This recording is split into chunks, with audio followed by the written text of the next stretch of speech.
Good evening and welcome to the Moving Home with Charlie weekly workshop with Charlie Lambden and guests. Live at 8 p.m. every Wednesday. This show is here to help all home movers of the UK be better prepared for dealing with the gauntlet that is trying to move home. Helping make sure everyone has a home. Whether you're buying, selling or both, it's a live show. So if you have a question about your move, pop it in the live chat.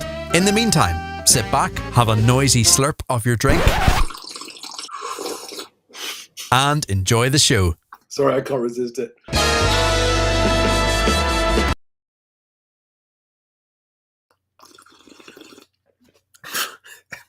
It's silly. You think it would get old, but it doesn't. Evening, everybody.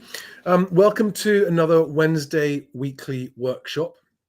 Every Wednesday at 8 o'clock, I'm here to take your questions with a special guest. And this evening, we are talking about how the amendments to the Renters' Rights Bill are going to affect tenants, landlords, and agents. And I haven't had a chance to talk to Suzanne before we get into it, but I also want to discuss with her the potential timing of when this bill is going to come in. Suzanne is waiting in the wings. We'll be right with her any moment. Just a quick piece of admin. So tonight is also at 9:30 p.m. the private movers live Q&A video conference, right? So that is an unrecorded video call for members of the club only. There's quite a few new members since we last did one. But if you haven't joined and you want to, I've put the link to the membership in the live chat. So if you look at the live chat, you'll see the link there. If you want to join, anyone who joins by 9:30, I will send you the link to join this evening's live stream. This evening's live video conference, and that's literally usually quite a small group of us, unrecorded video call, everyone in the room discussing in depth your moves if you want to join. Without further ado, though, let me bring Suzanne. Good evening, hello. Suzanne. How are you? I'm very well, thank you. You've had a long day, haven't you? Yes, I had a breakfast meeting this morning in London at 8 o'clock, and we talked Renters Reform Bill. God, it shows I've had a long day. Renters' Rights Bill. Yes, and because it's about to go to the House of Lords. So, well, it is in the House of Lords already. So it's moving quickly. So for everyone who hasn't seen, because this is I've lost count of how many times you've been a guest on the channel now, but Suzanne I've got my slurp, my mug for my slurp. Oh, go for it. Join in. Join the circle. Absolutely. So, Suzanne, you're a self-appointed, you're a lawyer turned landlord. That's right, isn't it? Yes, so that's right. You're no longer a practicing lawyer, is that right? No, I stopped in 2019. So now you're a landlord with a landlord's blog, and you have your website, which is linked below, is theindependentlandlord.com. Theindependentlandlord.com. Yes, that's right. Linked below. And you've got your new YouTube channel out, which I have to say, I'm very impressed. You're putting me to shame with the level of production of your videos. It's me just going like this. Much more of a lawyer than I am. I see very, very precise. It's wonderful, but very, very timely, quick. You get your videos out fast, and really, really helpful. So, and guys, links to that are below. We're live on, I think, 8 different channels tonight. We're on TikTok, LinkedIn, X, Facebook, YouTube, Twitch, everywhere. We're live everywhere. So this is an important one because I think that this Renters' Rights Bill, even before they chucked all these amendments in, was going to be the biggest change in the private renters sector for a very long time. And yet these amendments that I'll just put them on the screen here, these amendments all on their own are another whole raft of meaningful changes. And what I'm hoping we can do, and we are here, everybody, to take your questions if this affects you, whether you are a tenant or a landlord or an agent, please put your questions to Suzanne.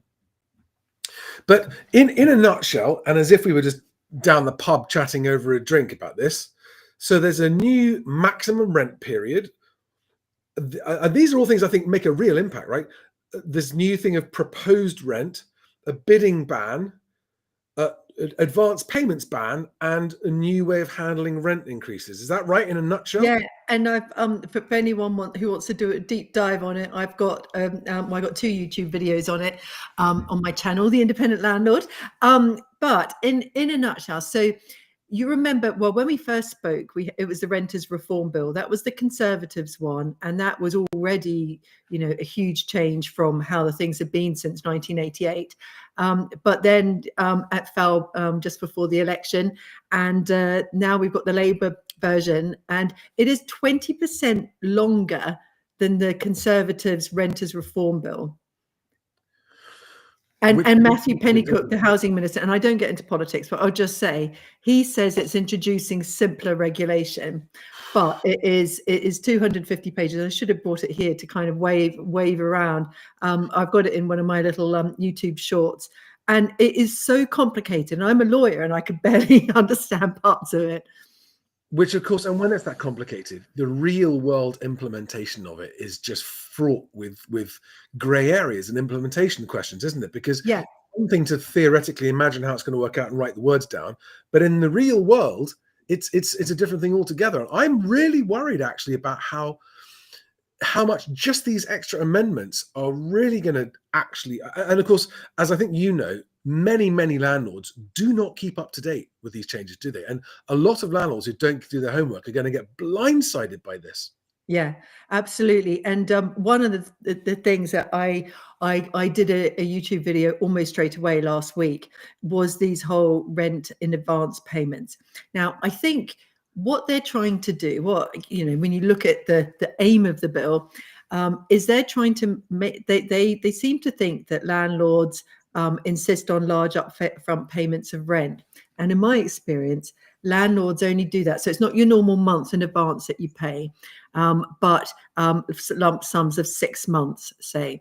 And there are 3 times when that happens, because I've never had upfront rent payments. I've never asked for it. I've been offered it, but I've never asked.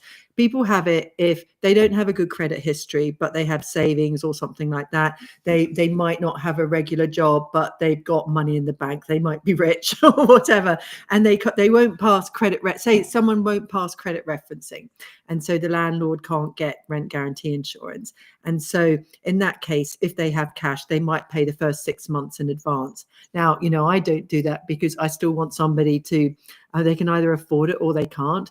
And paying 6 months up front, I'm not, they have to be able to afford it going forward. But that's one case when people don't have a good credit history. Another case is with foreign students or people moving to here from the UK. They don't have to be students, and because they don't have a UK guarantor or and they don't have any assets in the UK, and they don't have any income in the UK, they no credit reference.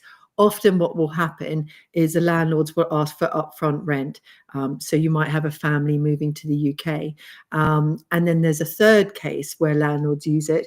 And that's where people are in temporary accommodation, maybe they're homeless, and they give it as upfront rent as to encourage landlords to take somebody off the housing list.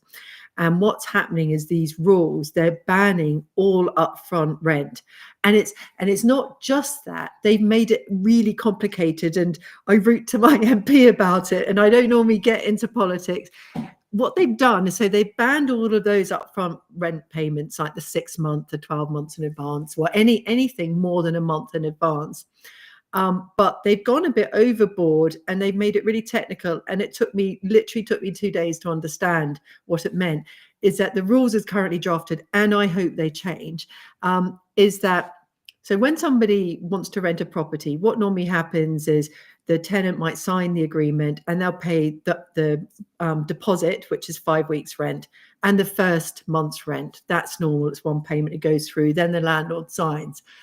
And what the rules are saying is that if a tenant pays that first month, not the deposit, but the first month before the landlord signs, that comes under the Tenant Fees Act, which means it's a prohibited payment, and the landlord could be fined or impose a financial penalty of £5,000. But if the landlord, and the landlord's not allowed to ask for it, not allowed to, they can't receive it until after the landlord signed. So you just might, it's just ridiculous. What I think that they should do is to say that tenants can pay that first month's rent payment anytime before they move in, and it doesn't matter if it's before the landlord signs, and then that takes it away. But it's all these kind of techie stuff like that that will make all the letting agents have to change their processes, and you can end up, it's not a criminal offense, but you can end up a landlord who's not really doing anything wrong. They just want the first month's rent, which is absolutely normal. And because they ask like half an hour early, it's and yeah. And so I've been kicking off about that on YouTube. And this meeting I went to this morning, there were people from the House of Lords there and some MPs and things, and I don't know, hopefully they'll listen. I'll be writing in again, because in my 25 years in the property industry, it's gone too far. So in 25 years in the property industry, I haven't witnessed any successful lobbying by the moving industry. I've only seen successful lobbying by charities. Yeah, and it's astonishing that they're just ignoring it. Actually, there's one more thing I wanted to say. Is under the rules that are in, and you did mention this, is a rent period has to be no more than a month. So it means if you have students, because a lot of students, they like to pay on a termly basis, because it depends when they get their grants, and they'd rather just get the rent paid, and then they know they're not going to get in arrears. And because the maximum rent period is going to be a calendar month unless they change it, then no agreement can have that. And so, I mean, a tenant can do it voluntarily, but they can't enter into an agreement when they've got that as a term. And so maybe the student sector will talk about that, because there's already a big shortage of housing for students. This is a classic case of they are removing flexibility. That's what I see as happening. They are removing flexibility in the name of somehow benefiting some people. And there's only one of these 5 things that are on the screen right now: the maximum rent period being 1 month, proposed rent being the amount the landlord has to say they want, they can't ask for more than that afterwards, the bidding ban being just that. There's no point in having bids, because you're not allowed to invite bids anymore, which is silly. That's but you will be able to, because what's going to happen? They're saying that, so if I want to let a property for £1,500, I have to put it up with £1,500. I mean, at the moment, I have never accepted a bid above it. I've been offered it because I want the right tenant, and I'm not going to give it to somebody just because they offer me 50 more quid a month. But the rules are going to say that you can't accept an offer from somebody above that. So what's going to happen is that landlords, instead of putting it up for 1,500, they'll put it up for 1,600 and then take bids below it. So it's just daft. But in your video, I noticed you saying that landlords should take care to keep evidence of the rent they set and why. We'll come on to that in a minute, because then there are the rent increases. And I think the other thing you mentioned in your video, which I found astonishing, was that actually the way the new rules are being set out and proposed is that it would make no sense for a tenant not to challenge the rent. Because even if they're not successful, it delays the rent increase anyway.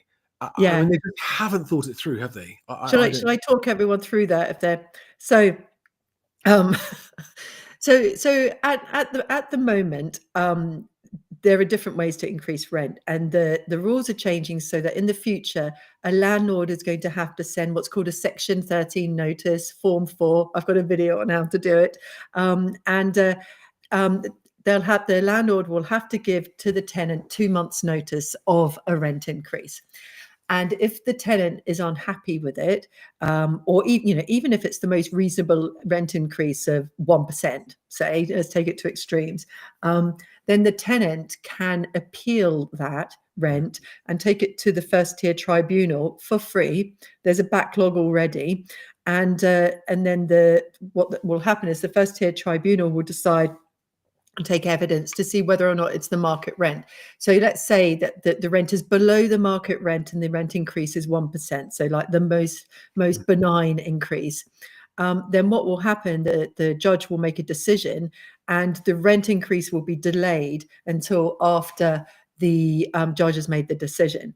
And so you could have a completely and utterly reasonable rent increase, and it will be delayed, I don't know, 6 months, however long it's going to be. And so what I say in the video is that, unless you've got a good relationship and you're being really reasonable with the tenants, which, I have lovely tenants. I have never had a problem with tenants. They're all wonderful. And I've never had rent arrears.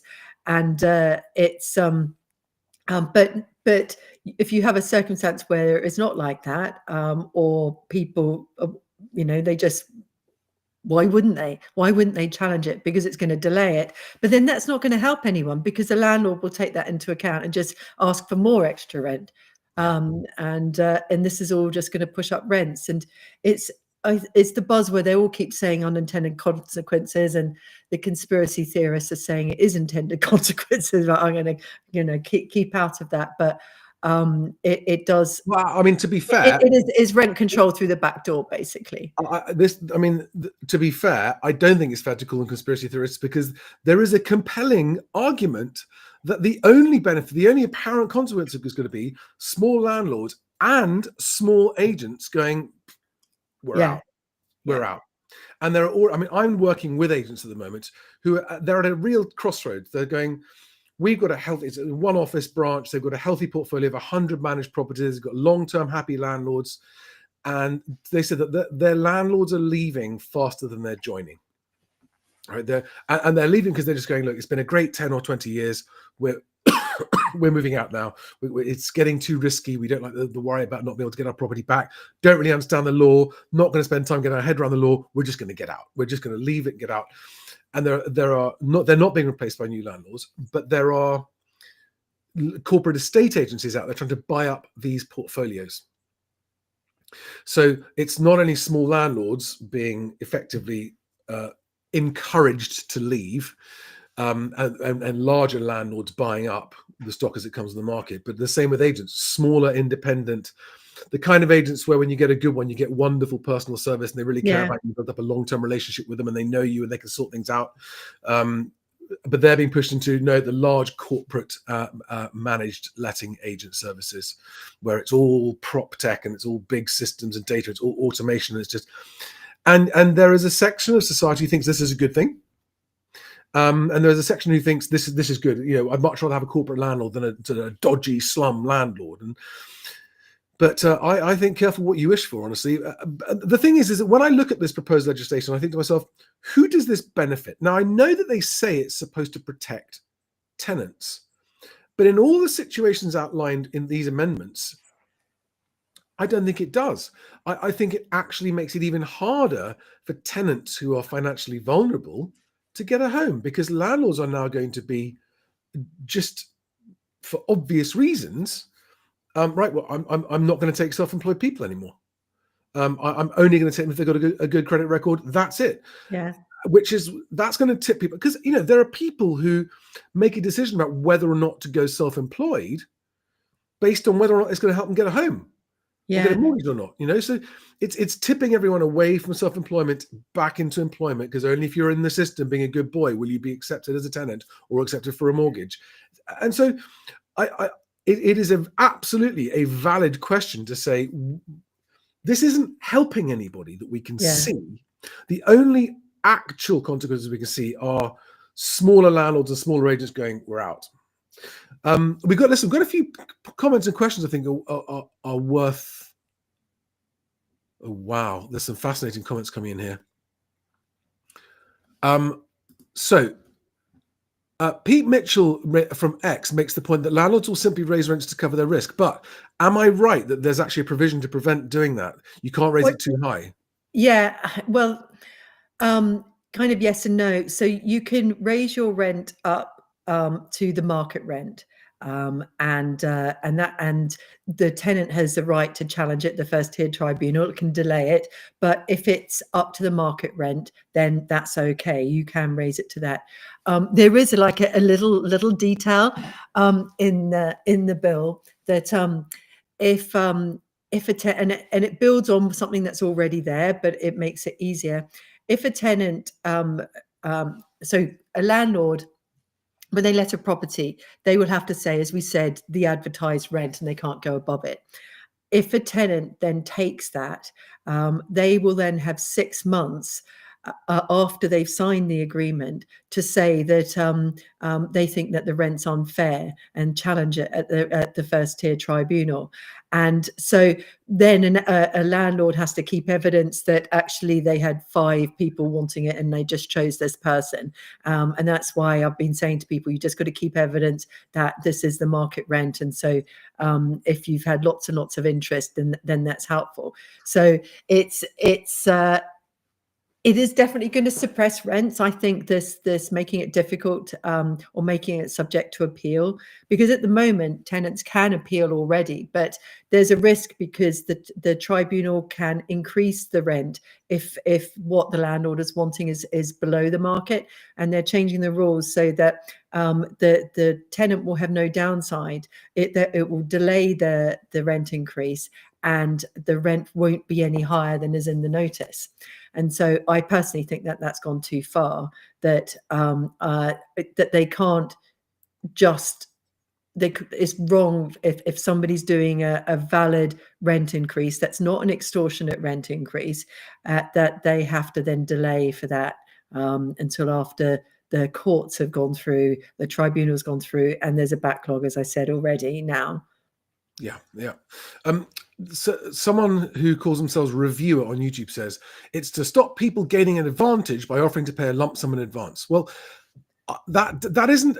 First of all, when you pay rent in advance, you're not paying extra or more rent. You're not paying the same rent. You're just paying in advance. The only advantage it gives them is the advantage of being able to rent a home. Otherwise, they wouldn't be able to rent. Exactly. It doesn't actually give anybody an advantage. Because landlords want people who can afford it. They want people that are going to pay the rent on time, look after the property, and be good neighbours. That's what it comes down to. And so I don't want rent in advance. I just want, because I would worry that at the end of the 6 months, can they afford it? What I want now is, and this, I am now saying this, is that I will now not take a tenant unless I can get rent guarantee insurance. Now, I do have tenants who have benefits, and you can still get rent guarantee insurance if they have a good credit history and they receive universal credit. As long as they can afford the rent, then you can get rent guarantee insurance. So I personally have become more risk averse when it comes to choosing tenants, that and I think it is going to be harder for the sections of society that maybe don't have a perfect credit history, and that the landlord's not going to want to rent to them because they can't get insurance. And if they move in and they're in rent arrears, then it's going to cost a fortune to evict them, and no one wants that. But there are people, especially self-employed people, and people coming from abroad. Yeah. There are. So these are 2 comments from my ex. No, they said these are YouTube. These are comments on my YouTube channel. So Wheel Opinion says, I failed to meet the criteria when I rented a house 5 years ago. It was only my offer of 12 months rent in advance that secured the house. And then Profound Familiarity said, I was unemployed when I met my landlord. I offered 6 months up front, which the landlord accepted. I then found employment and have paid on time every month for 7 years. So, these people are going to be. You need to write to your MPs, particularly if they're a Labour MP, because the problem is that landlords are characterised as being unscrupulous. That's the word that they're all saying, unscrupulous landlords. Sure, there are some bad landlords, there are some bad tenants, but the overwhelming majority of landlords are good landlords. And this is just going to have... I was in favour of pretty much of the renters reform bill, but this has just gone too far, I think. And the problem is that the changes to these rules are making it very us and them, and it shouldn't be an us and them. It should be a we together, and that's how I approach being a landlord. It's a partnership. It's their property that they're living in. I lease it to them effectively. They live there, and if something goes wrong, I fix it, and I go round and have a chat and a cup of tea, and it's nice. It's not this kind of thing that you see in the media. Absolutely. But the thing is, only bad news sells. That's the trouble, isn't it? But actually, as I've always said, a happy tenant equals a good landlord. Right? A happy tenant is a good landlord, because Yeah. the tenant's happy, they feel secure, they're happy with what they're paying, they don't want to go anywhere. That's the landlord doing a good job, and that works. And that, I remember doing a survey some time ago, and actually it was over 2/3 of tenants said happy, completely happy. Yeah. The majority are happy. Got some other good comments here. So Thomas Moran also adds in, he could never get anyone to take a 6 or 12 month rent in advance anyway. But then we've got, this is a great question for you that I don't know the answer to, and I was wondering this myself. Mike 13 on YouTube asks, do these rules cover lets to corporate bodies? E.g., can a company pay 6 months rent up front? Yeah, this is a very, very good question. So back in the olden days, before the Housing Act 1988 came into effect, which I remember because I'm that old. I went to university in 1987. Because they had the rent tax and all of those things that were made it almost impossible for landlords. What people used to do is set up a limited company and rent through that company, and to rent a flat, and that way it would get around the rent tax. Now I don't know if people are going to do it this time, and it may be that the government brings in loopholes to kind of stop it if it's some kind of sham. I don't know the rules on that, but if it's only an assured tenancy if it's an individual living there and it's their primary or sole residence. And so if it's a company, it can't be an assured tenancy. I'm not advocating people going the loophole route, because they always get closed. Sorry? I mean, a lot of banks, sort of international banks in London, would bring people over for a while. Oh yeah, no, that's different. Yeah, no, that's different. What I'm talking about is like, you want to rent a property to go and live in with your family. And to do that, you set up a company, and the company's not there for anything else. You're just letting. Whereas if you've got, I don't know, AstraZeneca bringing some people over from America, and they let the property, then that is to me like a genuine corporate let. But yes, and that won't be an assured short tenancy. So it won't. No. So okay. So businesses who need to bring staff over for a 6 or 12 month placement aren't going to have a problem with this.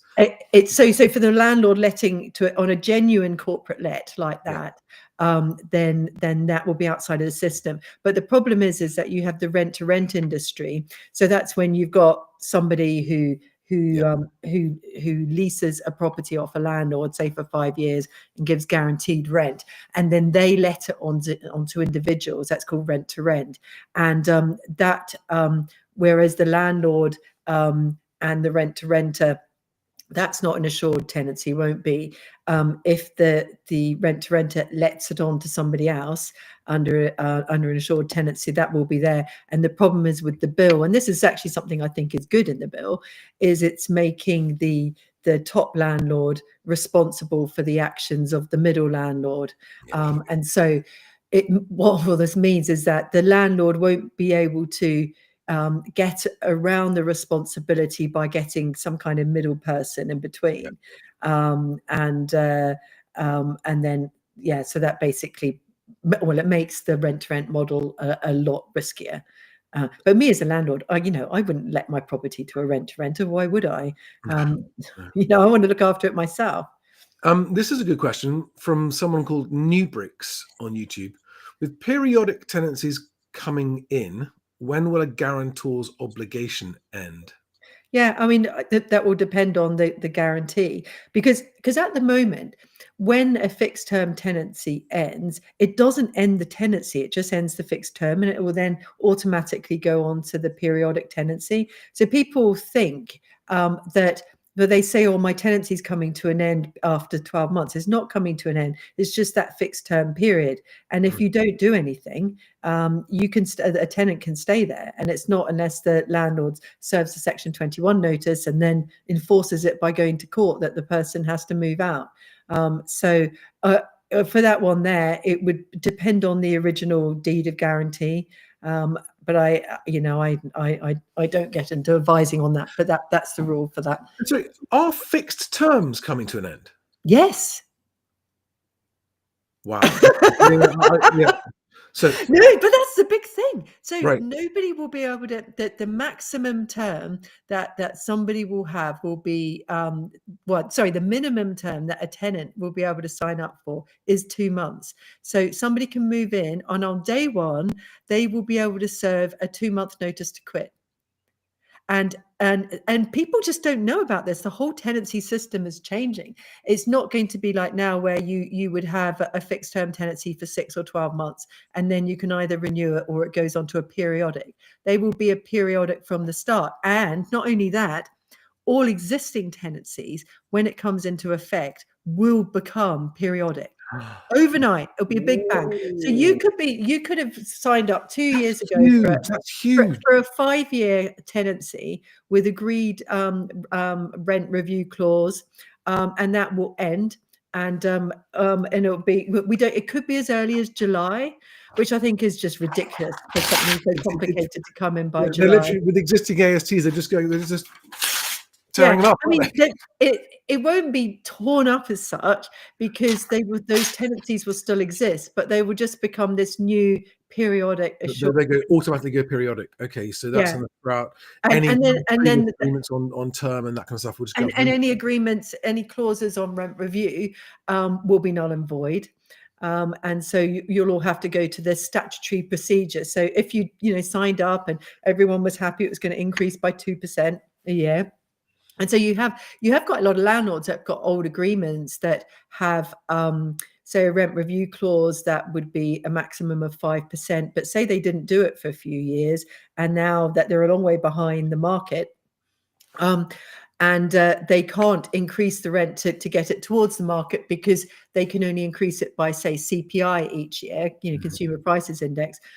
When the Renters' Rights Bill comes in, that clause will be null and void, and so the landlord will be ironically be able to put the rent up to market. So it there's just so much in it, and people are on it, and there are 2.3 million landlords in the UK.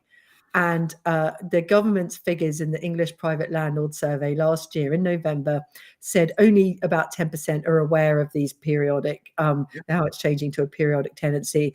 And even there are about 25% of landlords aren't aware that Section 21 no fault evictions are ending, which surprised me because I'd have thought everyone had known about that. It's been all over the news for so long. I can't believe. I mean, only that. Honestly, even if I had a friend who's a landlord who said, "Oh, I got caught up by that," I'd say, "Well, I'm sorry. That's definitely your own fault. You are not paying attention." Actually, I could just see like a really easy question there. Are any changes to renter room agreements with lodgers? No, because they're not assured tenancies. I can do that one. Right. So lodgers are unaffected by all of this. Yeah, because they're not assured tenancies. That is good to know. Yeah. Now I've got another question. So I saw somewhere, and I can't remember where it was, someone saying that they reckon this might come through sooner than July. Well, let me talk you through the process. And I heard this firsthand from somebody called Lord Best this morning at this breakfast I got up at ridiculous o'clock to go to. So he was saying that it's now just entered the House of Lords. So on the 4th of February, they're going to debate it. And then there's going to be a committee a couple of weeks later, and then it will go to the report stage. He thinks that the earliest it will get royal assent, which is really step one, is after Easter. So we're talking April, May. And then normally the earliest that legislation can come into it, this sort of legislation can come into effect is 2 months afterwards. And they have to put regulations and things. But I am just hoping that sense will prevail and people will realize that this is complicated. You're going to have all of the companies that provide support to letting agents, say like Good Lord, they're going to have to reprogram everything. Right. It is a huge thing, and you can't. There's only so many people that can do it. Something. Actually, you need more than 2 months. Yeah, well, exactly. I mean, within Best Agent, the national property site that I have, we have been gradually working towards offering standardized functions and agreements to fit around. I'm so glad we haven't got to it yet. We're going to be able to do, once all the tenancy agreements. are going to need to be redrafted. But the problem is that they can't be finalised until the government publishes regulations after royal assent. So we're not going to be getting those until May or June, and then there's going to be recess, and they all go on holiday and then they have the conference, and before we know it, it's the end of October. I can hear the word comrade being used a lot more than it used to be. We've got some great quotes. So yeah, Josephine Murphy says, I told my friend who was a landlord about fixed tenancies ending. She had no clue. Yeah. Not many people know, and it's such a big deal. So Martin Turner says you can't enforce the law retrospectively. Actually, I know that HMRC do that whenever they feel like it. They literally change. Well, it's not going to be making anything we do now illegal, but what it's going to do is when the commencement date is a big bang date, let's call it 1st of October. On that date, all the agreements that people have, some of the clauses in them will no longer be effective, and whether we like it or not. And it's not the first time the government's done this. It happens fairly regularly, so the right to have a pet and all that sort of thing will all come into force all on the same day. So that's the plan of what the government is saying at the moment. A couple of other interesting comments here. Matt Ryan says, glad to see the new rules stop discrimination against families. We found an ideal flat in the best location and were denied because the landlord doesn't want to rent to families. What do you make of that? What do you think about that? Yeah, no, I agree. I have my properties are 3-bedroom houses. I love letting to families because they stay a long time. They look after the property. And I get to know them, and they have kids at school, and I let them have a dog, pet, a dog, cat, hamster, they're just nice. It's their home, and I don't understand why you wouldn't want to let to a family, because to me it's a lot less aggravation. Because if you've got younger people that are moving in and out all the time, you got the voids and all that. Whereas if you get a family, they stay for a long time normally. And if you look after them. So you haven't had any problems with kids scribbling on the walls and stuff? No, I mean, you get wear and tear when people live somewhere for 5-6 years, but I had a bit of wear and tear, but nothing of any consequence, and no damage from the pets, might I say, none whatsoever. I had another question here, which is an important question. We didn't cover, although you mentioned it. So they have confirmed that there aren't going to be rent controls. Yeah. Thank God. That would have, I think, just been sort of kiss of death for the whole thing. But that's not stopping the Generation Rent and the Renters Union all screaming for controlling rents. But it astonishes me how they don't understand how it works. And also, the one thing that I've gone on a lot about on my channel is how much, even if people are happy that there are landlords selling up and releasing stock that's suitable for first-time buyers to the market and allowing more first-time buyers in, whenever I say, yes, but look, the government says this is now the #1 cause of new homelessness. There are families who are fully paid up, they're in work, and they are being left homeless and having to be put into temporary accommodation because of these measures.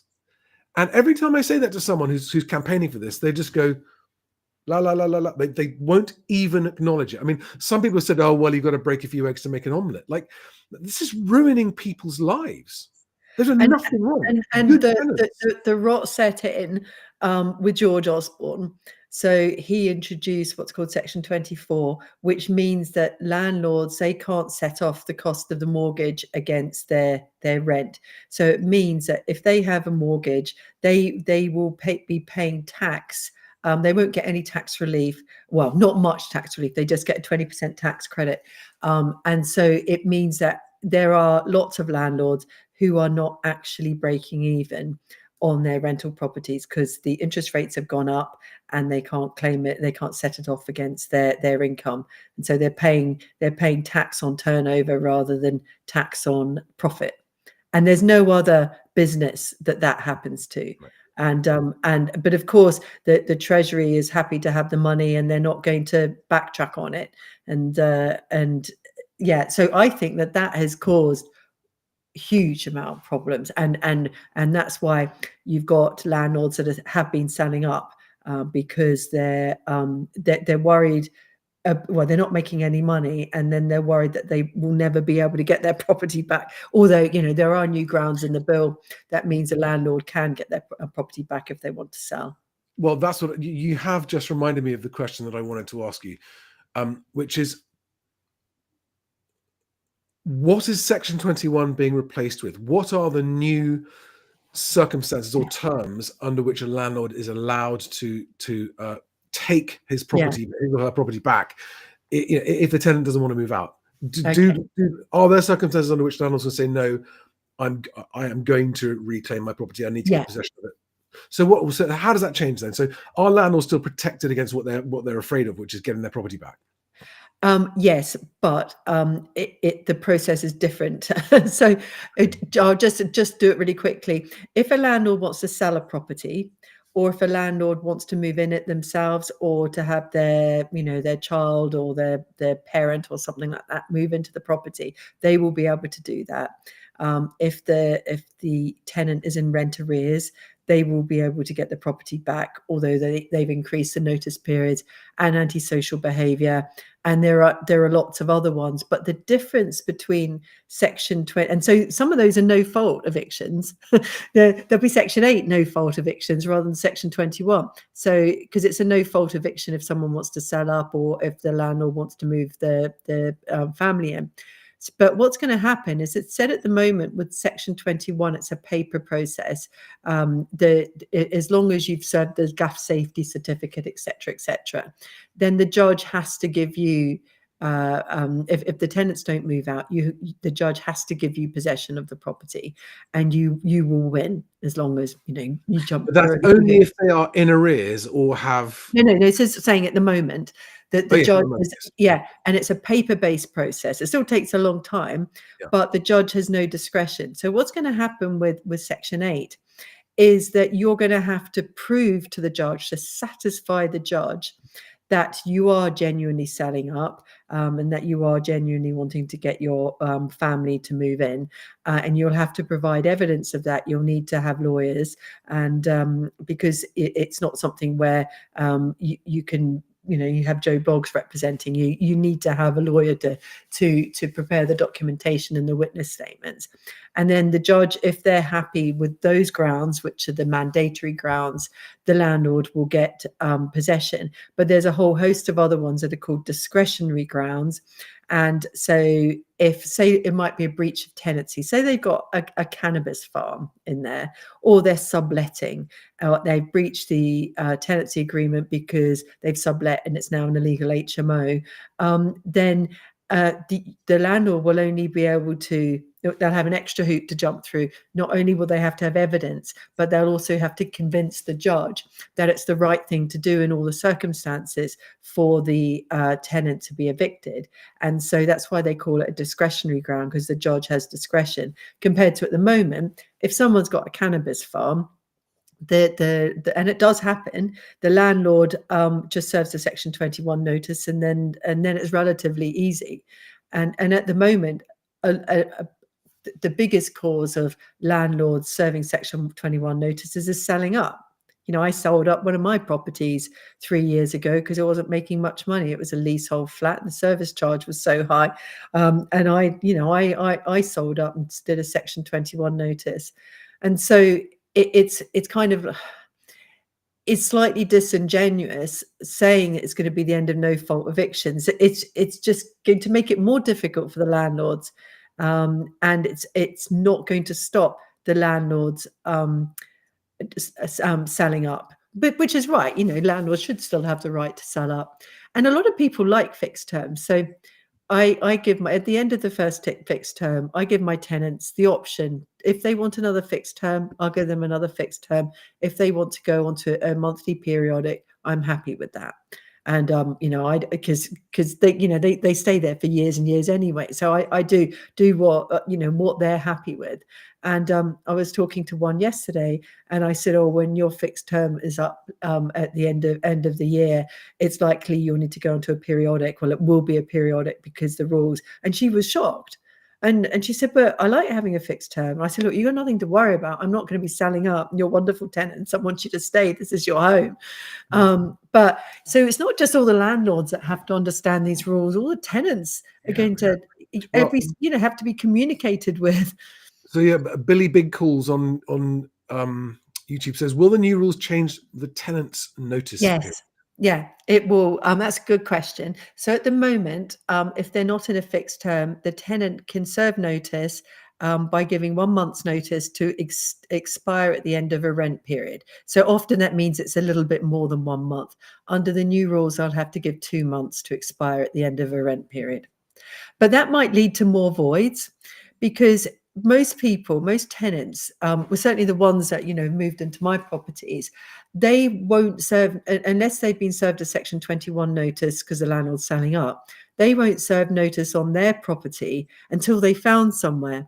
And so it may well be that they want to move, they want a bigger property, they want to go to another part of the country, but they don't want to be in the situation when they're going to have to go into Airbnb because they've given notice to their landlord and they've got nowhere to move.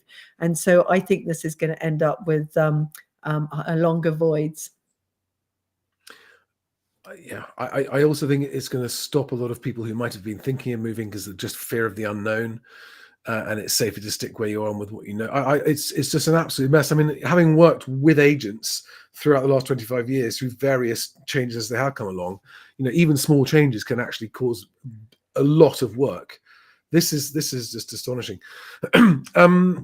God, we've got a lot of people watching. We've got 600 people watching us live. Oh, wow. I hope they will go and watch my YouTube afterwards. The Independent Landlord. A lot of stuff on there. Yeah, it's all under there. So if you've joined us from more recently, this is Suzanne Smith, who is a lawyer turned landlord who runs the Independent Landlord blog, the independentlandlord.com, and her new YouTube channel is linked to below, the Indie Landlord, isn't it? Yeah, so you. Go. You can find lots of really beautifully put together, very professional videos explaining all of this. I had fun doing them with the. I'm very jealous. Don't worry, that'll wear off. It takes me a long time, and I'm quite proud of myself. I'm getting on for 60, and I'm there on Premiere Pro doing it myself. Yeah, there are people you can. I'll let you know. So, a couple of things. So, do you see these changes creating more or less work for the courts? Oh yeah, I mean, it's the only people really that are going to win here are the lawyers, because they're going to be test cases, and they're going to. What I worry about is that there are going to be good, decent landlords who make an innocent mistake and then they've got a 5,000 or 7,000 fine, and that there's not enough communication going into it. There's going to be there already is a big backlog in the courts and in the tribunals at the moment. It's just going to make it more complicated. But which is what I'm trying to do with my blog and my YouTube channel is try and explain how to avoid all the problems, how to do it properly. And to have good relationships with your tenants, because I think if you've got a happy tenant, it's what you said before, Charlie. If you've got a happy tenant, then it's being a landlord's a pleasure. Apart from when the chimney needs redoing, I've got that at the moment. There's always something. It's not passive income, and no, it's running a business. I've always said it's running a business. The question I get asked a lot. And in fact, someone called Roni Bomick has asked the question about becoming a landlord, and having been a landlord myself, but it was some time ago. So several times I was a landlord. The way I look at it now with the risks, the law is moving further in favor of tenants. I think that therefore the risk of, let's just say, you as a landlord, you accept a really nice tenant, they've passed all the checks, they've got a good job, everything's great, but then the economy is looking worse and worse. They actually become made redundant. They lose their job, and they've done nothing wrong. They actually, Yeah. the economy is now bad. There are no jobs. I was talking to someone who works in the film industry last night. She was saying 100% of the freelancers she knows have got no work, and she's never known that in her entire career of 40 years. So we're in that scenario now. Under the new rules, tenants in that situation, I mean, are going to be advised to stay put, aren't they? Until or unless the landlord gets a court order for eviction. Yeah, that's right. I mean, I've been made redundant 3 times. And 2 were due to company takeovers, and another one was in 2008 when the company I worked for went bust. And I got I can't remember what it was called, supplementary benefit. It was like £60 a month. So I managed to find a job. It took me another job. It took me six weeks. So I know that these things happen. It is really difficult, and that is why I'm taking out rent guarantee insurance now, because I want to protect myself in case it goes wrong. And I think so. You're going to have the lawyers who are winning because they're going to have more work, and you've got the rent guarantee insurance companies that are going to be winning because and so the ones that are going to maybe not. and if you're a good tenant, you've got a good credit history and a good landlord reference, it will probably be fine for you. But if you're starting out, if you're if you've had some kind of problem in the past that will come up in credit referencing, it will be harder to find properties. And there's not social housing, and also the population's going up. So but then I'm happy staying as a landlord, because I think if we just kind of get rid of all the noise and just focus on being me, is what I'm trying to do, is to focus on being a great landlord and focus on looking after the people who live in my properties, or looking after the properties, and when something goes wrong, to fix it. And I was there yesterday with a sealant gum going like that round the window because something had come away. And I've tiled the kitchen. I do a lot of the DIY myself, and they're lovely people. It just doesn't have to be this battle that you see in the media. It's I think it comes down to the mindset, doesn't it? People either have the mindset of this is a mutually beneficial arrangement, or they have the dog eat dog, kill or be killed mentality, which is, if I'm not winning, that means I'm losing, and therefore I must get one over you. And the minute either a landlord or a tenant has that attitude, it just always ends badly. You're getting a lot of love in the comments here. Am I? Normally landlords get hate. So that's says, nice. I want to be with my landlord. Someone called Andy says Suzanne's content she produces is bang on in terms I understand. She's a breath of fresh air. Big thank you. And Alexandra says, to great guest speaker. Yes, I know that's why Suzanne has an open invitation to come back whenever she'd like to on this channel. But just to finish the point I was making, I think that now the risks have stacked up so high, and the returns have come down because of the tax changes, that kind of stuff, that unless you are looking at a portfolio of 4 or more properties, I think the exposure is too great to things that might not even be the tenant's fault, and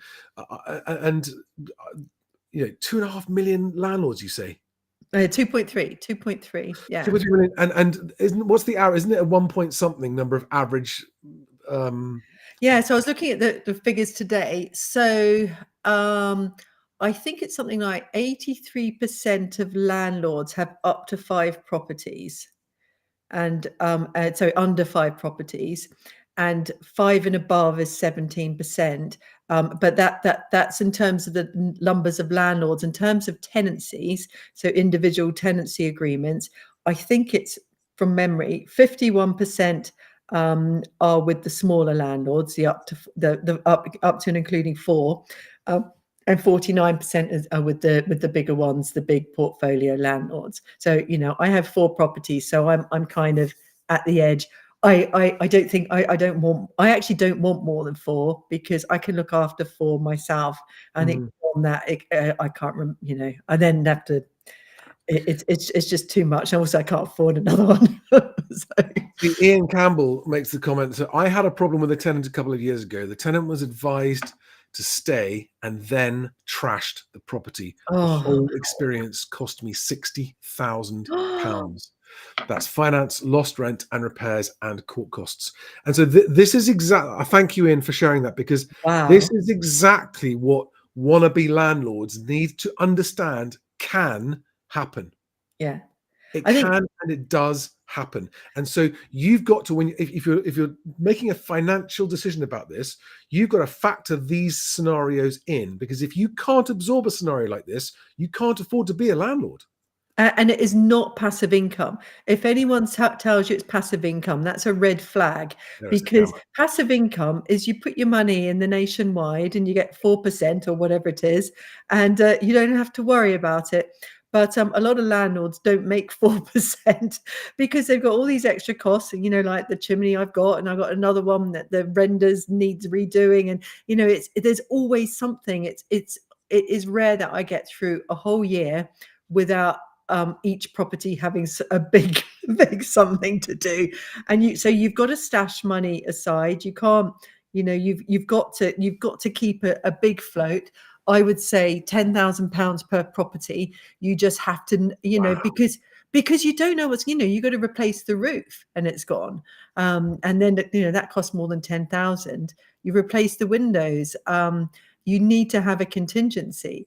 Now, you know, this is me saying it for houses in the south, but you need to have money put aside, and there's all the maintenance that comes up. And I do a lot of it myself. I don't use letting agents, and you know, so I but I think if you can be a successful small landlord, absolutely, but you have to take it seriously.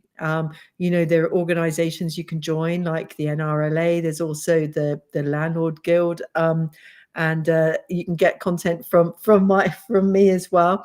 But I think if anyone is a landlord, they need to educate themselves. And when I say educate, I don't mean it's one of these run to the back of the room and get your credit card out because there's a one-time offer to you know, get passive income by going on a course. I don't mean that sort of education. I mean, there's so much free content available, you know, particularly that I give. Everything is free. There's nothing behind a paywall.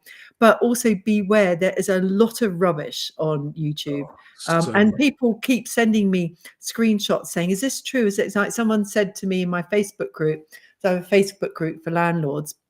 Landlord only one, and someone said that the renters' rights bill says we can't have guarantors anymore. And it's like, you know, it was on some forum that and the problem is that people say rubbish, and then AI picks it up.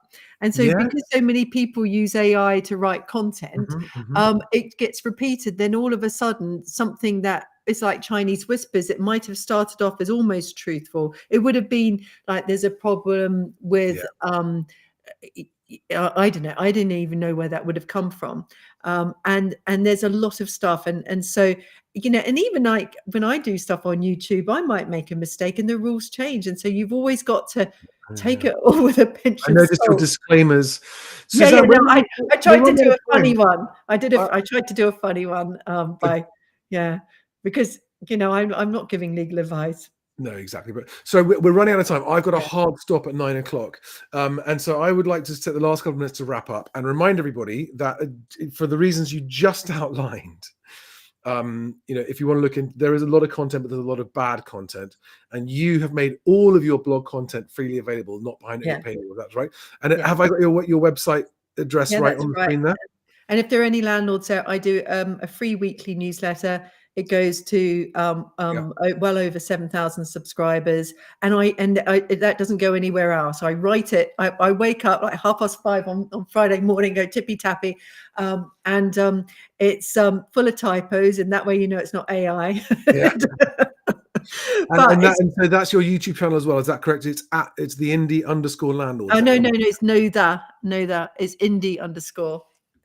Oh, okay. Quickly change it. Yeah, sorry. Whoopsie. I can edit that right now. Okay. Yeah. But if you put the independent landlord on there, it should come up. Although number one is probably me on a video with you rather than my YouTube channel. Yes, it is. I know. And well, Suzanne, thank you so much. It's been absolutely wonderful. That hour has flown. It has. It has. And I'm sorry to all of you. There's some fantastic questions. I'm sorry to those of you who've asked questions. I had 7 more questions pinned that I was going to ask. We ran out of time. Will you come back another time, Sure. please? And we'll follow up the next time there's some news on this. Yeah. In the meantime, thank you so much for your time, especially at the end of what's been a very long day for you. Really appreciate it. Thank you, everybody, for watching. Please go and check out Suzanne's website if you're a landlord and her YouTube channel. And thanks for coming. And we'll see you all next time, everybody. Bye-bye.